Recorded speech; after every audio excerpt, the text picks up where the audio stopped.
তারাপীঠ গেছেন আর সাধক বামাখ্যাপার জন্মস্থান আটলা গ্রামে যায়নি এমন ভক্ত সংখ্যা কিন্তু খুব কম। তাই আমরা একদিনের জন্য তারাপীঠ ভ্রমণে গিয়েও আটলা গ্রামটা দেখতে ভুল করিনি। তারাপীঠ থেকে একেবারে হাতের নাগালে 5 কিলোমিটার, অটোতে 20 টাকা নেই পার হেড, অটো ভাড়া করে নিতেই পারেন, 150 টাকা নেই। তা আমরা 4 জন ছিলাম, একটা অটো ভাড়া করে নিয়েছিলাম 150 টাকা দিয়ে।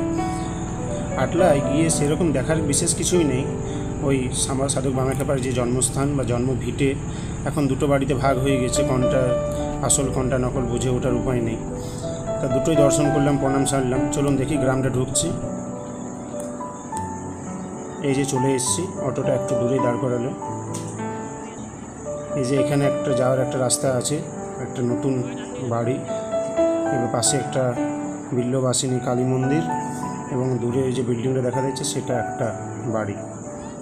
দুটো বাড়িতে আমরা প্রণাম সারলাম, দেখলাম প্রায় দুটোই এক, দুটোতেই ওরকমভাবে মূর্তি সাজানো রয়েছে সব কিছুই। তা চলুন একটু একটু করে দেখি।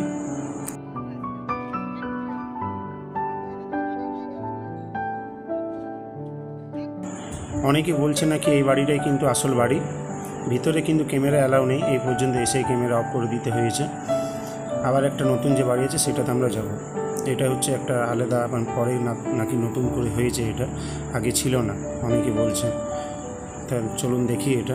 এটা প্রায় ভিতর পর্যন্ত অনেকটা ক্যামেরাটা নিয়ে যাওয়া হয়েছিল, পরবর্তী সময় বন্ধ করে দিই আমি নিজের থেকেই।